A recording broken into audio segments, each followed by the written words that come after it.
Can I start by congratulating Cam on his debut and this occasion, and welcome his family here today. It's a great opportunity. I was just talking to them before, they didn't get a chance to see Cam live, so this is something a little bit extra to sort of make it all feel a bit real.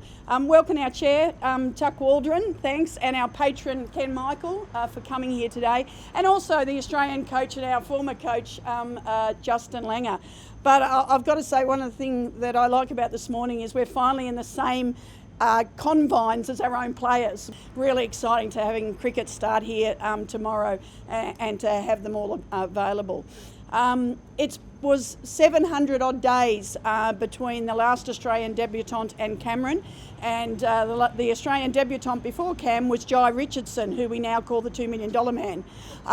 So that may be something for you to look forward to. So it's fantastic to see WA producing test players, and as we know, we're well represented in the 2020 environment in New Zealand at the moment. So congratulations to Adam on what he's doing with the team, and Justin before him, on the great players we're producing and retaining within our system. So it's a privilege for me to be able to hand over to Cam's coach now and talk about a little bit about Cam the player. Thanks, Chris. Good morning, everyone, and can I just echo Chris's sentiments and just say congratulations, Greenie. I think we're all incredibly proud of your journey so far and where you've come, and a great day for your family as well to be here and to be able to recognise you as our latest Test debutant. As Chris mentioned, to be here 700 odd days ago and to be able to unveil Jai as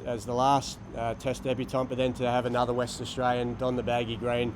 I think everyone's incredibly proud of your achievement, mate, and we've seen your development over a period of time now. I still remember your first class debut down in Hobart, and I never forget the day before the game we were training in the nets at Bellerive, and I made the point of facing you in the nets that day. I hadn't seen a lot of you, but made sure that I faced you in the nets that day. I think I walked out 10 minutes later straight over to Justin and said, we've got to play the kid.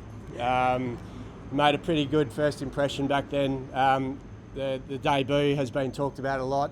5 wickets in the first innings, 7 for the match. It was an incredible effort from you.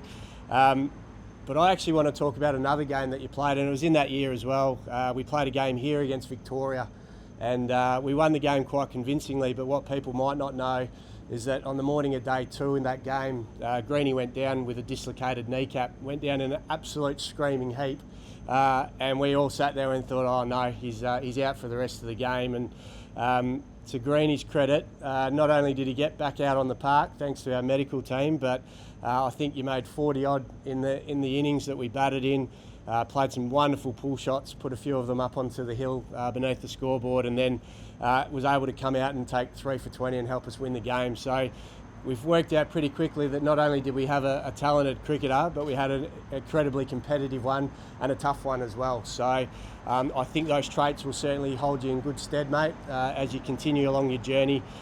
We know there's been some challenges with injury, but I think the work that you've put in behind the scenes, the stuff that people don't see, to be able to get you to this point is a huge credit to you, huge credit to your family as well. So once again, congratulations, mate. We're all incredibly proud of you, and we're looking forward to seeing you a lot more in the baggy green, so well done. Thanks for the really kind words. Just a couple of other words.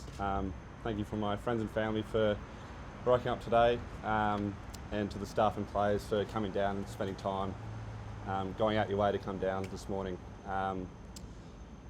So my friends and family, you've been there since day one. Obviously when I started as a young kid and where I am today. Thank you for that. And then the staff and players, I started my professional journey here 5 years ago. And you've been so welcoming and kind and make me feel part of the group. So thanks a lot for that. You look back, all the past players that played for WA, and there's a couple of guys that you really look up to. To be part of that group is incredibly humbling, and I'm pretty proud of it. It's been obviously a unique summer for everyone, no less for you guys. Did you surprise yourself how quickly you adjusted to playing Test cricket for Australia? Yeah, it's been a pretty crazy summer for myself and then the whole team. yeah, it's always a goal that you have in mind, but I didn't think it was going to happen that quickly. But yeah, incredibly grateful with the opportunity I was given. Have you had the chance to reflect on your first Test series as an Aussie? Yeah, well, I had 2 weeks quarantine plus 5 days for the extra lockdown, so had plenty of time to sit down and reflect. Yeah, it's all happened pretty quickly, so if I hadn't sunk in now, I'm sure it would sink in soon. How special is it to have all your teammates and friends and family in that? You probably wouldn't have seen all your teammates in quite a while. Yeah, it's incredibly special. I was kind of hoping there wasn't going to be this turnout. I was pretty nervous. I'm kind of want to be nervous for the game tomorrow, but yeah, I'm incredibly grateful they all came down. Having ticked off your Test debut now, what are your next ambitions? Obviously you want to play in the next series, but what do you see that you need to do to keep working on your game to make sure you can make that step up? Yeah, probably my next goal is just to get through the season. Obviously, I think my last 4 years I've had a stress fracture, so my first goal is basically just to get through this year fine and then go on to the next pre-season with a fresh body. How is the body after that almost 3 weeks into the lockdown? Yeah, good. Yeah, I was basically had so much energy build up. I was pretty keen to get outside and get back into training. You haven't missed a beat, just the lazy double century on Saturday. Yeah, I love going back down to Subi. They're mates that I've played cricket with since I was 10 years old, so they're some of my best mates. So yeah, I love going back down and playing for Subi, and nice to spend some time in the middle. Do you have a specific focus, Cam, for the rest of the short season? Obviously, everyone knows you can bat and bowl. Do you have a preference over which one you focus on more, or do you want to just continue to get better at both? I think it's kept changing over time. I probably see myself at the moment as a batting all-rounder. But yeah, that could always change. The Shield game starts tomorrow. How's the group and how confident are you guys in that? Yeah, the group's good. I think we got nearly all our team fit and healthy, so looking forward. It's going to be a hot day tomorrow, so hopefully we don't train too hard today. Get some fluids and nutrition in, and yeah, we're looking forward to tomorrow.